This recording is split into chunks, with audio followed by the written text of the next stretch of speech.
Les paraboles racontées aux enfants. Les histoires de Jésus, Patricia St. John. 5e parabole. Le serviteur ingrat. Combien de fois devons-nous pardonner?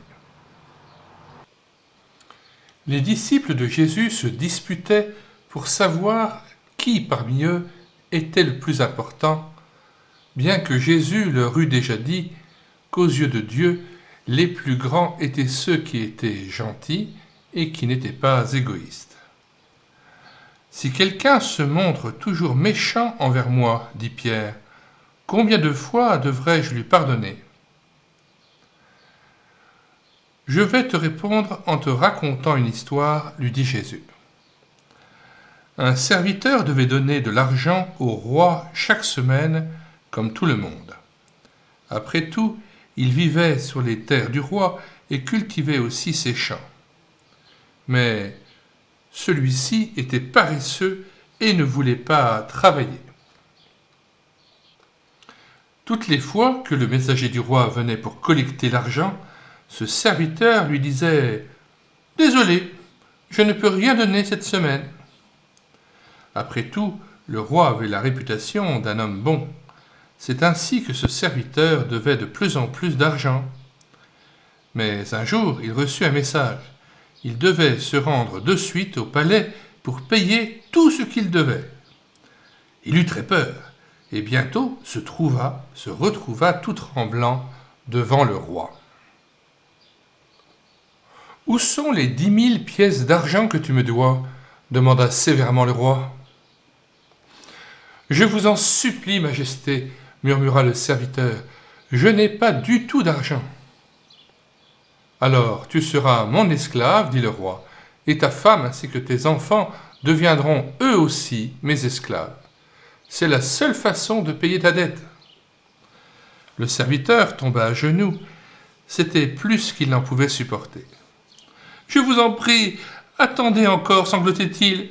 Je vais faire des économies. Donnez-moi seulement un peu plus de temps. » Le roi regarda tristement le serviteur. Il savait bien qu'il ne pourrait jamais lui payer tout ce qu'il lui devait, et il eut pitié de lui. « Je vais te donner une chance de plus, » lui dit-il gentiment. « Cette fois-ci, je te laisse partir avec ta dette. » Le serviteur fut enchanté. Il sortit presque en dansant du palais. Il était libre. Le bon roi lui avait pardonné toutes ses années de dette. Mais alors qu'il venait juste de sortir du palais, il rencontra un autre serviteur et quelque chose lui revint à la mémoire. « J'avais autrefois prêté à cet homme 100 pièces d'argent, pensa-t-il, et il ne me les a jamais rendues. Je vais les lui réclamer tout de suite. » Il traversa précipitamment la route et saisit le serviteur par le col. « L'argent que je t'ai prêté, cria-t-il. » L'homme fut terrifié. « S'il te plaît, attends encore un peu, supplia-t-il. Je vais économiser.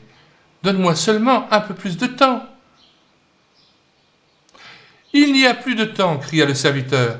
Tu iras en prison jusqu'à ce que tu aies payé. » Cependant, le serviteur avait oublié qu'il se trouvait si près du palais et quelqu'un l'observait.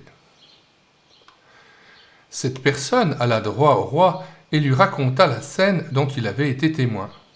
« Rappelle ce serviteur, dit le roi. » Le serviteur fut effrayé. « Moi, pensa-t-il, que peut-il encore me vouloir ?»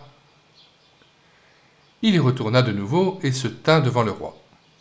Mais le roi avait perdu son air compatissant, il paraissait très en colère. « Toi, méchant homme, dit le roi, ne t'ai-je pas pardonné ta grosse dette? Et toi, tu ne peux même pas pardonner pour une toute petite dette. Tu ne mérites pas du tout d'être pardonné. Toi aussi, tu resteras en prison tant que tu n'auras pas payé ce que tu me dois. » Combien de fois Dieu t'a-t-il pardonné? Toujours et toujours. C'est donc ainsi que vous devez vous pardonner les uns les autres. Eh bien, je vous propose de terminer cette lecture filmée par une petite prière, puisque ce texte nous a touchés. Seigneur Jésus, je te demande d'élargir notre cœur à ton amour, à ta compassion, à ta patience, à la reconnaissance envers toi qui nous a tant pardonné et qui a été si patient. Seigneur, tu as répandu dans nos cœurs par ton Esprit Saint l'amour parfait, ta charité. Nous voulons vraiment aussi veiller à ne pas nous endurcir et à ne pas juger notre prochain. Merci Seigneur pour ces paroles d'avertissement et pour l'Esprit Saint qui nous permet de vivre cette parole et de la mettre en pratique. Amen. La prochaine parabole que nous lirons sera celle sur le bon voisin. Qui a besoin de mon aide ? Nous rappelons, comme à l'ordinaire, que nous avons mis non seulement la table des matières de cet ouvrage, mais aussi le lien de téléchargement gratuit de cet album de Patricia St. John, Les histoires de Jésus, les paraboles racontées aux enfants. Ouvrage épuisé et non réédité. C'est exactement le ministère que je me suis fixé en créant médiathèquechrétienne.fr, site internet destiné à la réédition numérique des ouvrages chrétiens épuisés et non réédités. Comme l'était cet ouvrage, vous allez sur médiathèquechrétienne.fr, à l'onglet Livres, vous cherchez Patricia St. John et vous voyez tous les ouvrages que j'ai pu numériser de cette femme écrivain. Et aussi, pourquoi pas, vous pourriez faire votre miel des autres ouvrages que j'ai pu numériser. Il y en a environ 700. Sur cette chaîne YouTube, nous signalons aussi que nous avons en caméra de documents filmé plus de 60 histoires de Tournesol, c'est la playlist Ancienne BD Tournesol, et des histoires de Tom et Carotte, c'est une autre playlist que nous avons ouverte sur cette chaîne YouTube. Voilà, nous vous disons au revoir et à bientôt.